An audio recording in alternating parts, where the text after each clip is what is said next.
I'm Ron Paul. I'm a congressman from Texas, serving in my 10th term.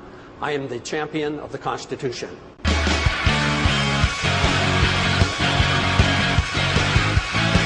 Congressman Ron Paul, you appear to have consistent, principled integrity. Americans don't usually go for that. We're gonna march on Washington. The people's will shall be done. The Constitution gives us no authority to police the world or get involved in the internal affairs of other nations. Sure, there are a lot of countries around the world that aren't doing the right things. But if we want to change the world for the positive, what we need to do is change ourselves, set an example, and let them emulate us when we get our house in order. We now have an empire. Some won't admit it, but we do. If you have 700 bases outside our country and around the world, that means we are maintaining an empire. All great empires and great nations end because they extend themselves too far. We have weakened ourselves internally because we are now and not a producer, but we are a consumer. Now we have to borrow. We're the greatest debtor of the world. We owe $2.7 trillion around the world. So that is the reason we have to get our house in order. And the best place to start is, of course, undoing our empire and getting all our troops home. We have a lot of goodness in this country, and we should promote it, but never through the barrel of a gun. We should do it by setting good standards, motivating people, and have them want to emulate us. But you can't enforce our goodness like the neocons preach with an armed force. It doesn't work. Woodrow Wilson was telling us about that in promoting democracy a long time ago. It doesn't work, and we have to admit it. You'd pull American troops out of Korea, Germany, Middle East, everywhere. There'd be several reasons. One, under the Constitution, we don't have the authority to just put troops in foreign countries willy-nilly, and we're not at war. I mean, where does this authority come from? The other major reason is we can't afford it anymore. We're going broke. We're on the verge of doing what all great empires have done in the past: spread themselves too far wide around the world, and then they have to come home because the currency is finally devalued and depreciated to the point where you can't afford it anymore, and that's what the markets are telling us right now today. I'm suggesting very strongly that we should have a foreign policy of non-intervention, the traditional American foreign policy and a Republican foreign policy. Throughout the 20th century, the Republican Party benefited from a non-interventionist foreign policy. Think of how Eisenhower came in to stop the Korean War. Think of how Nixon was elected to stop the mess in Vietnam. And tragically, we didn't stop it very fast. 30,000 more men died. So when I talk about these long-term stays, I think, how many men are you willing to let die for this? And even on the foreign policy, how did George Bush get elected? Strongly critical of Clinton.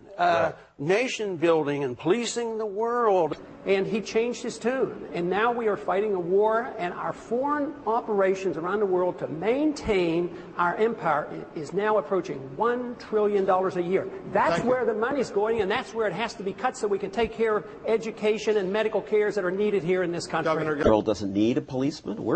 We're wise and powerful. Isn't it our responsibility to help others that way? It's okay for us to have a responsibility personally to help other people. If we didn't have an income tax, you would have more money and you could help as many people as you wanted. But to go around the world and spread democracy and spread our goodness, no. I think it doesn't work. There's too many unintended consequences. And to spread our goodness overseas, it usually requires force. We're spreading our goodness in Iraq. I have been very attractive and very supportive of what I call a non-interventionist foreign policy. Mind our own business and stay out of the internal affairs of other nations.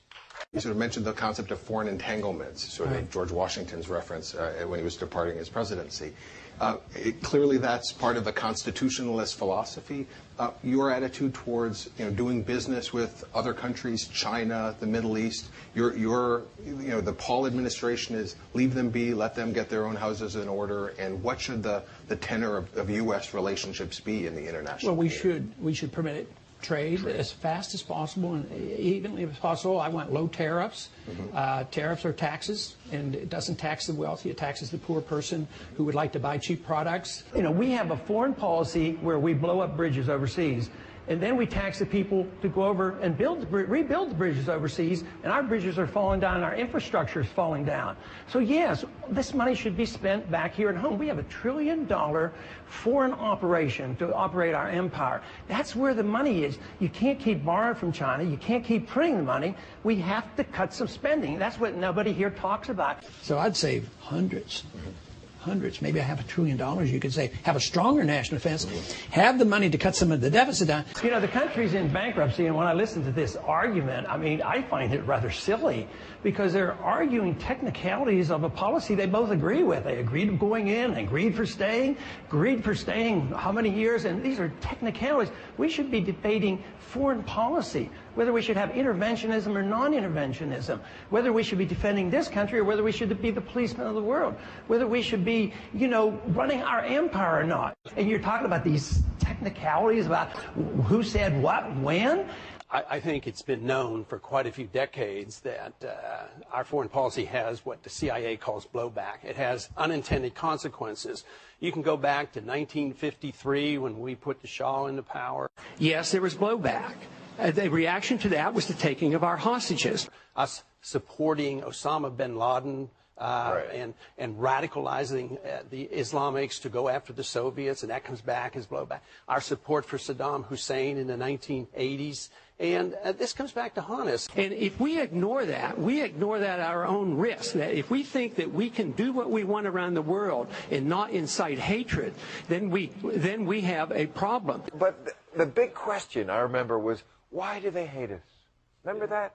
We had about a week where we were all, why do they hate us? And then we just forgot that and went, they're evil. They're evil, we're good. They don't come here to attack us because we're rich and we're free. They come and they attack us because we're over there. I do not believe for a minute that they come here only because we're free and prosperous. That isn't the case. There may be a few, but you can't motivate people to do that. They attack us because we've been over there. We've been bombing Iraq for 10 years. In the Middle East now for 50, 60 years. Right now, we're building an embassy in Iraq that's bigger than the Vatican. We're building 14 permanent bases. What would we say here if China was doing this in our country or in the Gulf of Mexico?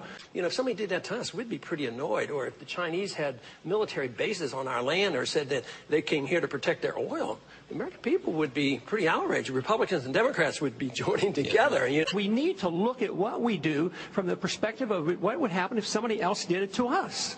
You can't discuss energy without discussing our foreign policy. Our foreign policy is designed to protect our oil interests. The profits, that's not the problem. It's the problem that we succumb to the temptation to protect oil interests by literally going out and fighting wars over oil. And now, tonight, we hear that we're not even willing to remove from the table a preemptive nuclear strike against the country that has done no harm to us directly and is no threat to our national security. I mean, we have to come to our senses about this issue of war and preemption and go back to traditions and our Constitution. Going into Afghanistan after September 11th. I voted for that authority to go after those responsible for 9/11. I was very unhappy with what happened because we neglected to pursue Osama bin Laden.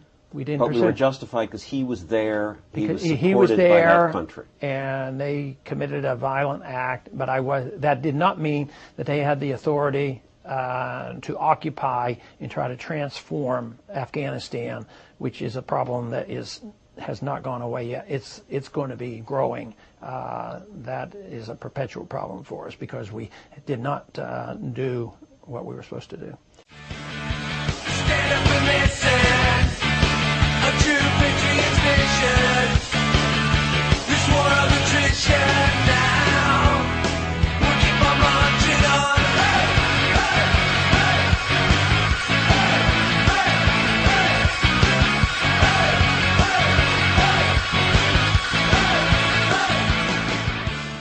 Now, you know, whether you like Republicans or Democrats, does foreign policy change? No.